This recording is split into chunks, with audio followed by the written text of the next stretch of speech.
Ahoy there, Captain Benzie here, coming at you with another Faction Frigate video for EVE Echoes. Today we're going to be looking at the Blood Raider Covenant Cruor, which is an absolutely astonishing little vessel capable of doing some very powerful things, which we'll discuss at length later. Now, you guys know how much I love my faction frigates, and I did say that with the Dramiel, the Worm, and the Succubus, I would come back and do a video later once they were skilled up. This is the first video in that little mini-series looking at the faction frigates, so do be prepared for those as well. But today we're looking at the Blood Raider Covenant Cruor. We're going to be discussing what this ship is, what it does, how to fit it, and how to use it. And yes, I do have some more PvP footage in this one. I've been having a lot of fun with it. Hopefully you can see the kill marks under the wing here on the side. Not that many, I haven't had much chance to play with it, but we've been having a lot of fun. Anyway, if you do enjoy this video, let me know by hitting a like on it, sub to the channel for all things EVE Echoes, ding that notification bell so that you know when the next video goes live, and of course let me know in the comment section down below what topics you want me to cover in future videos. Finally, if you do want to go the extra mile to help support this channel, you can do so by joining us on Patreon. Details are on screen now. That said and done, let's talk about the Blood Raider Covenant Cruor. The Blood Raider Covenant of one of the 5 pirate factions currently in EVE Echoes. Mordu's Legion and Servant Sisters of Eve and the Yang Jun are of course the ones we don't know anything about yet. That leaves the Angel Cartel, the Serpentis Corporation, the Guristas Pirates, and Sanchez Nation. And like Sanchez Nation, the Blood Raider Covenant can be found in a Mars space. If you're down in a Mars sector, the southwest of the galaxy, that's where you'll start to see things like Blood Raider and combat anomalies. Now, if we come across to their ship tree here, the Blood Raiders are essentially Amar religious fanatics that have taken things a little bit too far. They're all into their bloodletting and draining their targets of blood, and that is a theme that is carried across both into the ship design. You can see here that speckled mottle kind of look to it. Looks a little bit like a leech as well. Looks like it's been splattered with blood, and with actually what the ship does as well, which we'll come to in just a moment. That whole draining thing is very much what the Blood Raiders are up to. Anyway, let's have a look at the attributes and fittings. 3 high slots, 3 mid slots, 3 low slots, and 3 of each the power grid and mechanical rigs. It's a faction frigate, they all have that same fitting profile.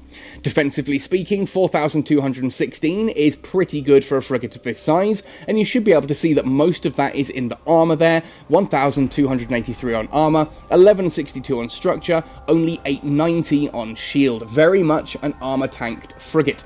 Scrolling down the rest of the stats here, you'll see that it has a very small signature radius of 26.5 meters. This thing is remarkably difficult to lock onto and hit. That's only a little bit bigger than the capsule itself. And then it has a flight velocity of 378 meters per second, which means yes, this thing can be used as a speed tank, as we'll showcase later on. Looking at the scan resolution as well, 861 means this thing locks on at a ridiculously fast pace. Anything that you find you'll lock onto in literally seconds, and you've got a warp speed of 5.0 AU per second as well, which allows you to jump from point to point fairly rapidly. Both of those are very useful stats for PvP, as you can very quickly move between your different anomalies and different locations, and you should be able to lock on and lock down very swiftly thanks to that scan resolution. Now, the trait description for the Cruor, there's a lot here to unpack, so we're going to spend a bit of time on this page. Normally I'd start on the right hand side here, but there's a lot to cover and it is disappointingly confusingly worded, something I hope that NetEase will rectify in a future update patch. So let's start on the left hand side looking at Advanced Electronic Warfare. Now, for each level that you have in this, there are 3 effects that it'll give your ship. Firstly, a 15% increase to Energy Nosferatu efficiency.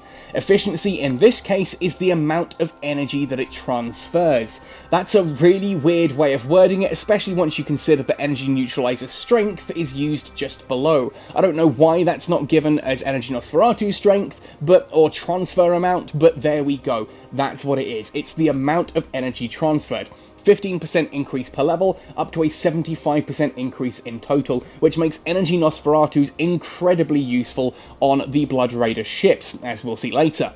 The second bonus, as I've just mentioned, is that Energy Neutralizer strength. Again, 15% per level, up to a total of 75%. That Energy Neutralizer strength is simply the amount of capacitor that is neutralized per cycle. That is a humongous increase that means this thing can flatten an enemy's capacitor at a terrifying rate. The third bonus then is a plus 20% per level increase to stasis webifier optimal range, obviously up to a total of 100, meaning the standard like Mark V webifiers, instead of being 11 kilometers, are about 22, 23, and the Predator, instead of being 15 kilometers, goes all the way out to 30. Now, the more astute of you in the audience may have already figured out a slight problem with these bonuses, and that's that you've got a Nosferatu, a Neutralizer, and a Stasis Webifier. That's 3 mid-slot modules. This ship only has 3 mid-slots, so what happens when you want to go PvPing and you need to fit something like a Warp Disruptor? Which one are you going to drop? Well, theoretically, you could get away without a Warp Disruptor. If you can drop your opponent's capacitor to 0 fast enough, you will stop them being able to enter Warp. However, that's not a reliable way of doing things. Obviously, I recommend having some form of Warp Jammer fitted to the ship, and I honestly, I don't use the Stasis Webifier one much, because the added range there, I'm going up against other frigates, destroyers, and cruiser-sized targets.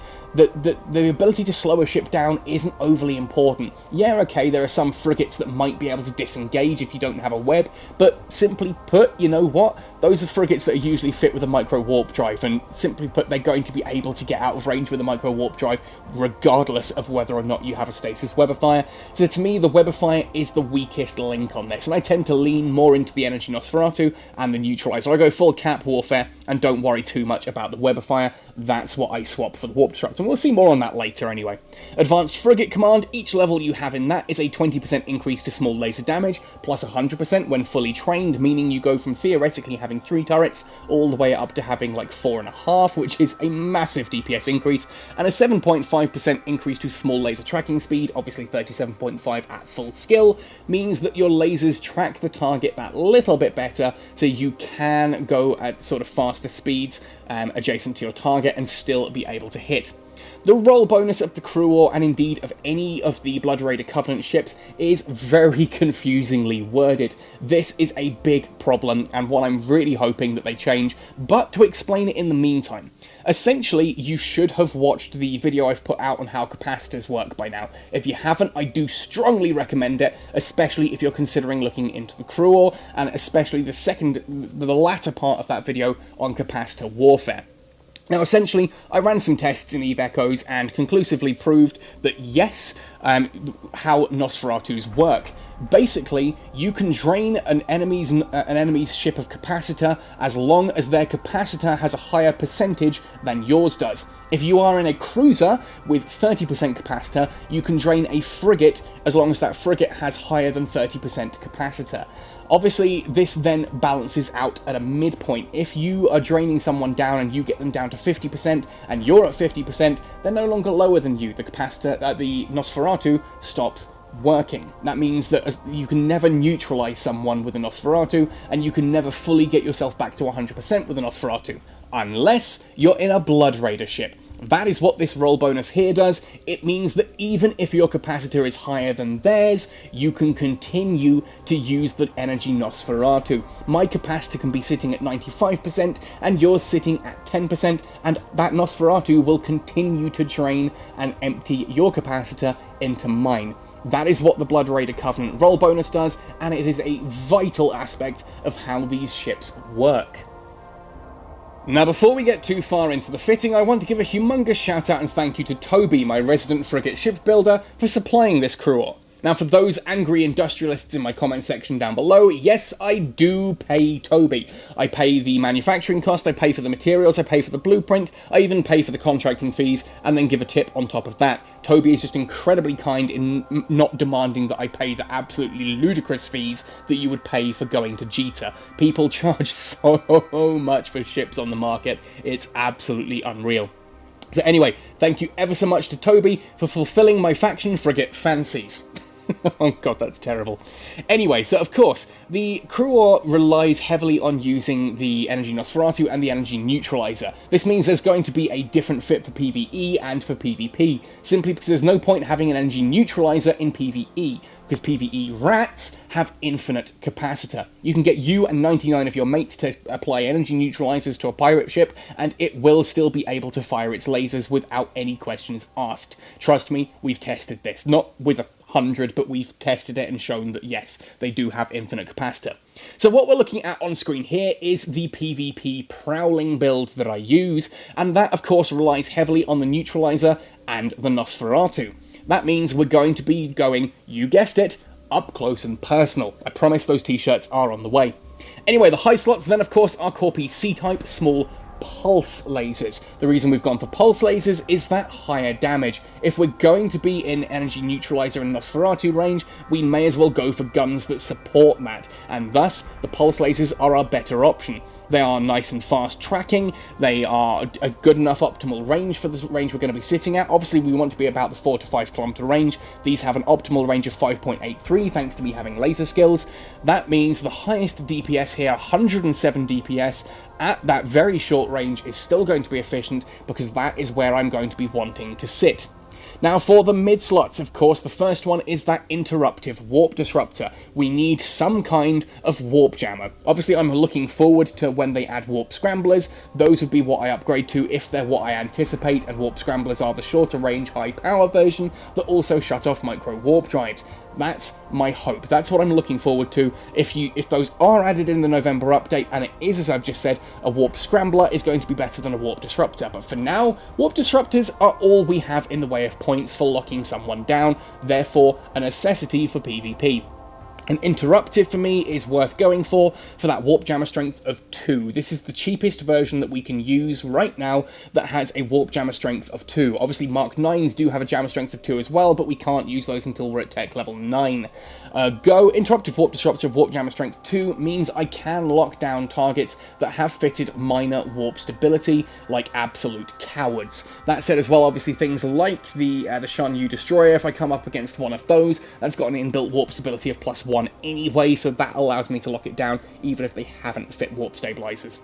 Anyway, looking at the rest of the mid-slots then, we have a Vricolakus Small Energy Nosferatu. Here you can see that energy transfer amount has gone up from 39 gigajoules to 62.4. That's courtesy of me having 4 levels currently, an Advanced Electronic Warfare bonus. That 15% energy Nosferatu efficiency is currently at 60% increase for me there. Obviously, once I get Advanced Electronic Warfare up to 5, that energy transfer amount will go up even higher, and remember, this Nosferatu works even if you're at 100%, even if you're at a higher percentage capacitor than your opponent is. That's better than a standard energy neutralizer. Obviously though, energy neutralizers do get bigger bonuses as well, being on the Cruor, and oh boy, have I got a treat for you in a second.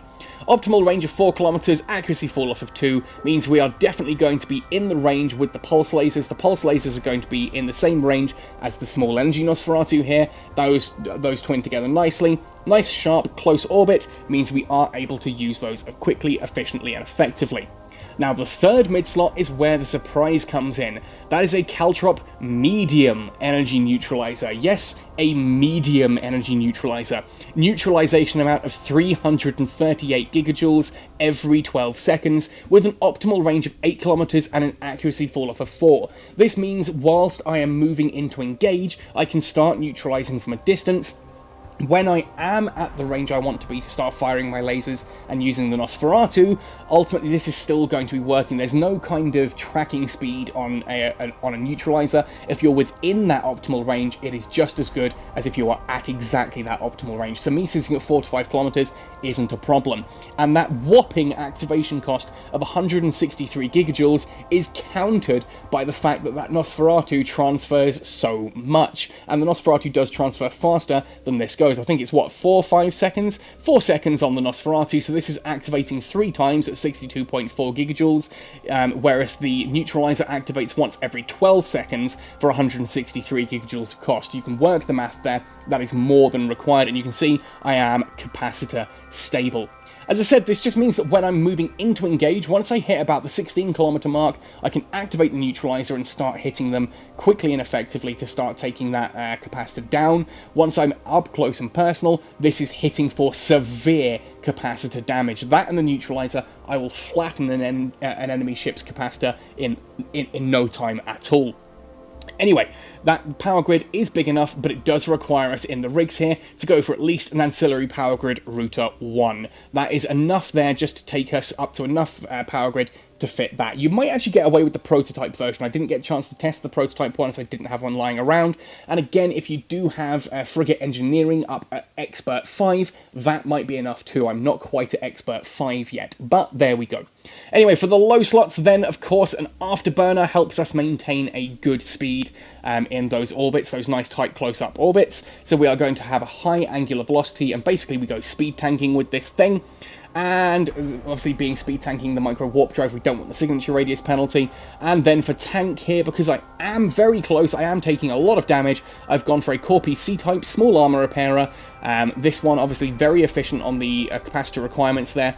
Big armor repairs there of 164 as well. Means any damage I do take goes up nice and quickly. I have put in an Imperial Navy adaptive armor hardener just because I have been going up against a lot of cruisers recently that do have things like the like stasis webifiers that do slow me down quite a lot, and I do take a bit more damage. Obviously, if you're going up against smaller targets or you think that it's going to do you better, you can swap in something like a basic heatsink, here just to increase your DPS and the amount of damage you do. For me though, I prefer just to go for the survivability. This is a very expensive ship, and simply put, 319.53 DPS alone is pretty hectic.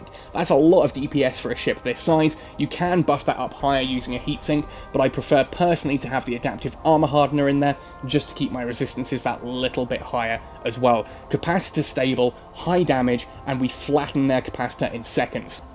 Now, in order to do this, the rigs, I've gone here for, in the combat rigs, a Laser Collision Accelerator 2, 15% damage bonus, and then 2 Laser Burst Aerator 2s. Now, I've tried this with the different rigs. The 2 Burst Aerators does apply better DPS than 2 Collision and 1 Burst. Go for 2 Burst, 1 Collision. 1 flat DPS, 2 activation time adjustment reductions. That is the best way for you to get high DPS on this ship. Yes, there is a penalty for having 2 of those fitted, but it does work out better having 2 burst aerators than having 2 laser collision accelerators. Now, theoretically, you could put something in there like, I don't know, an anti-explosive armor hardener or something like that, but for me, the flat damage is going to be enough anyway because we're aiming to shut them down with capacitors. For the mechanical rigs, auxiliary thrusters to give us that extra speed boost of 15%, along with the polycarbon engine housing giving me the reduction to my inertia modifier, allowing me to maintain a closer range, tighter orbit, and as I've mentioned already, an ancillary power grid router is required just to be able to cram in that medium energy neutralizer, normally fitted to cruisers and battle cruisers, but in this case, screw it, we're putting it onto the Cruor to really deal some damage to the enemy's capacitor. To showcase this, I actually managed to grab some PvP footage, which I'm going to play back now and just talk over. Now, whilst going round Black Rise, I did manage to find a Malatrainer up in one of the combat anomalies. You'll notice it's worth pointing out before we get too far into this, that the neutralizer I'm using here is only a small neutralizer, not a medium. I hadn't got a medium at this point, hadn't tried that, but I just wanted to showcase this in action. Now you saw I've jumped into the anomaly, I've immediately locked onto him, which is very quick to do with something as large as a Malatrainer, thanks to the Cruor having that very large signature, very large scan resolution. I lock on, I immediately apply that warp disruptor, and once I'm in range, on go the Nosferatu and the neutralizer, and you'll be able to see that my capacitor actually maintains complete stability here. Don't know why I jumped through to that bit while recording there. That was a guy who I tried to kill with his worm, and he just ran away like a coward. I destroyed all of his drones, and then he just kind of micro-warp drived away, but refused to actually leave the anomaly. Anyway, you'll see that here against the Mala, and I'm showcasing a Mala simply because it's an armor-tanked cruiser. Obviously, I'm using lasers. Lasers are not great against armor tanks, and you can see it's taking a bit of time to get through, but I'm moving so fast that his lasers cannot hit me. If he had a webifier and was using that, ultimately the aim is then to turn it off as quickly as possible using the neutralizer and the Nosferatu. And you'll see my capacitor hasn't even dropped below 96% in this. I haven't taken a single hit to my shields. I'm still 100% shields and 100% capacitor, and we are very nearly about to ruin this guy's day. There it goes. One Malatrainer down, and off we go to the next target. Now this second one was great fun. I've just jumped into the anomaly and started targeting a Caracal, when a Caracal Navy issue decides that it wants to come in and join the fight too. So I lock onto that first Caracal, I get the Warp Disruptor active to stop him running away, and I start to make my approach for that nice close orbit. I think I've got it set to about 4 or 5 kilometers at this point. Once I'm in range, I activate the neutralizer and the Energy Nosferatu. Again, this is only the small neutralizer. Had I had the large neutralizer, so medium neutralizer, things would have gone a bit differently later on. Now I get in, I've got that 5 kilometer orbit going, I'm draining his capacitor, his shields are down in seconds, we're through his armor, and I do think that the Caracal Navy issue has assisted with that kill, but ultimately I'm the one who gets the kill mail, ha ha ha. So now I lock onto that Caracal Navy issue, time to take him out. We lock on, I start to get that orbit in, there is a web of fire on me, obviously this guy knows what he's doing, it's a PvP fit Caracal Navy issue, there's a web of fire on me, I'm expecting some heavy damage to come in just a moment, and then, okay, so it's not him who's web of firing actually, that is a NPC web of firing me.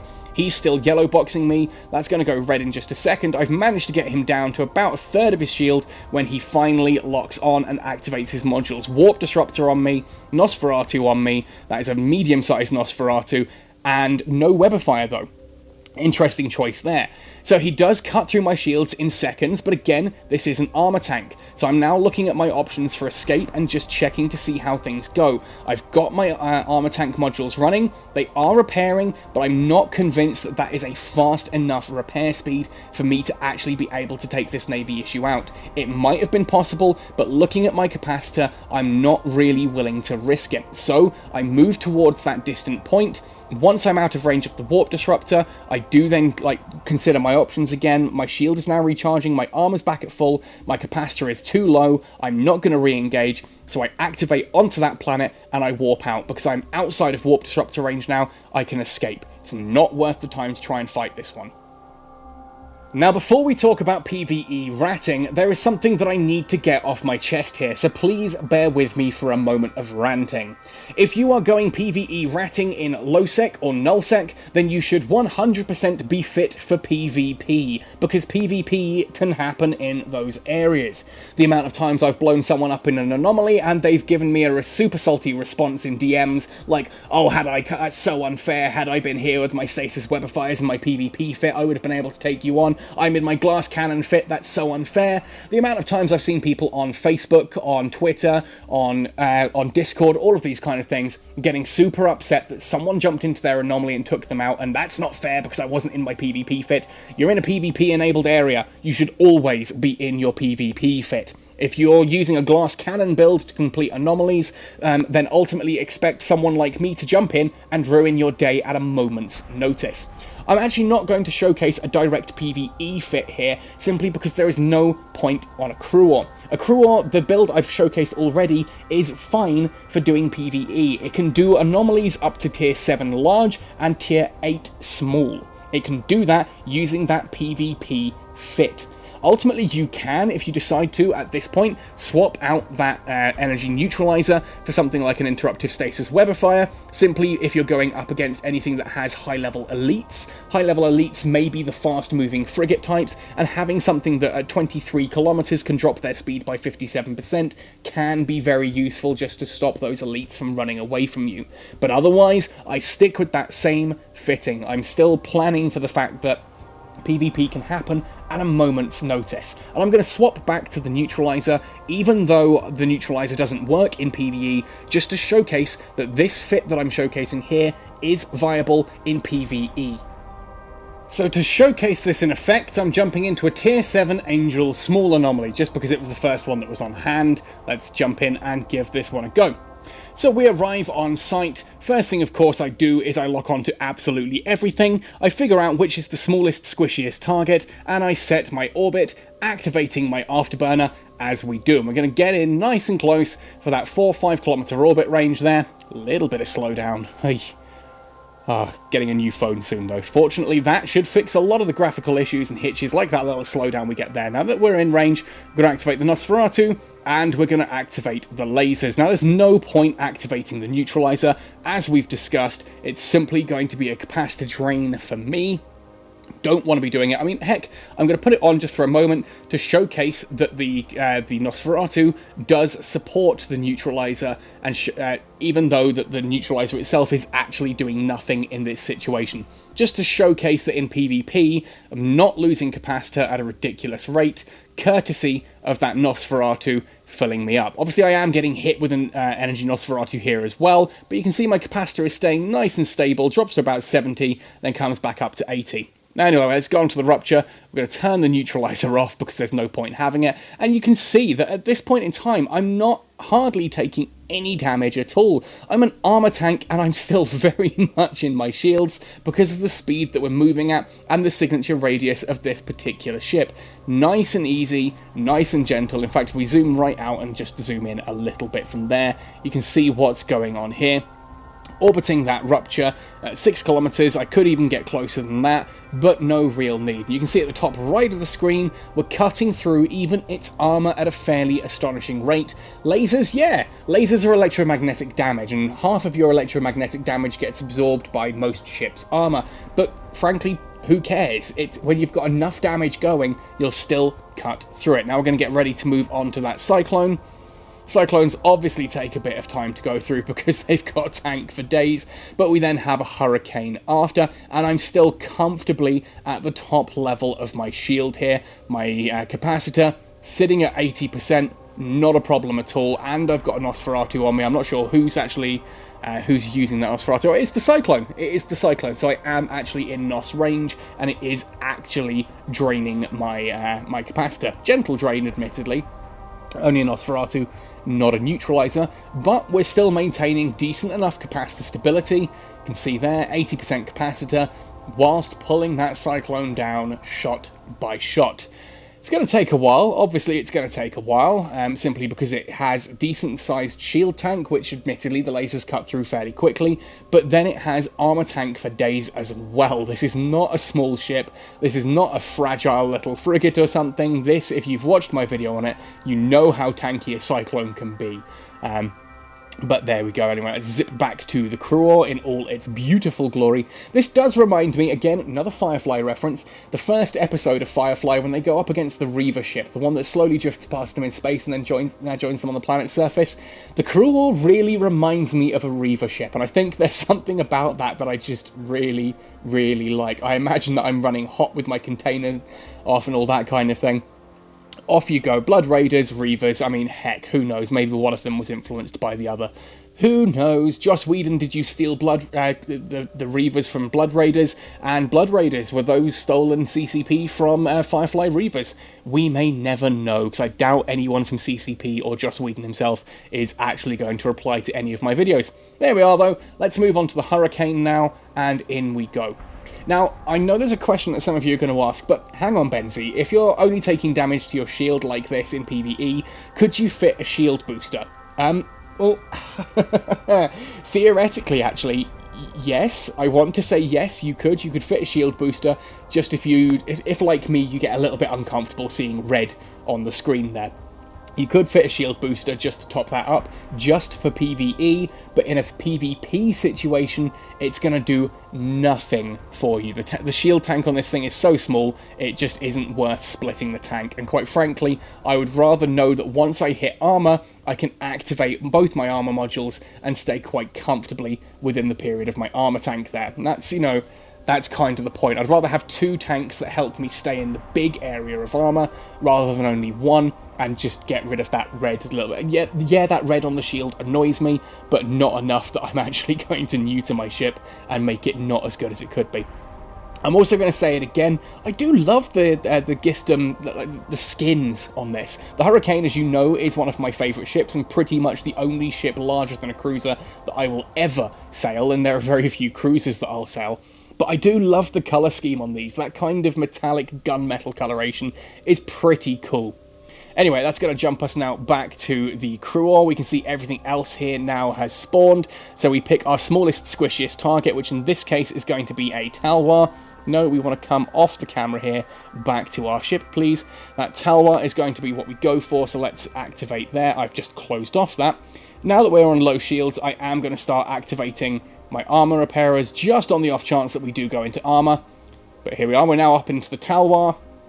Let's activate there, zoom out a little bit. Still got my rat overview open so I can see if anyone puts a web of fire on me. Can't imagine they will just yet.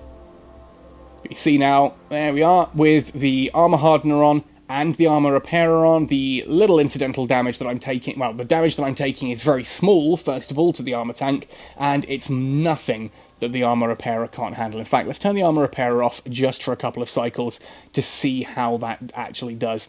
We're going to go after the bellicose next. Rupture as well will be the one after that. Rupture's just a little bit tankier than a bellicose. There we go. You see, oh my goodness, the damage is pitiful. Damage in this tier 7 anomaly, utterly pitiful. So we can quite frankly, if you were worried about your capacitor, which you really shouldn't be, you can turn the armor repairer off for a little bit. I'm going to actually put it on for an activation just to get that one little bit up. Oh, lovely bit of lag there.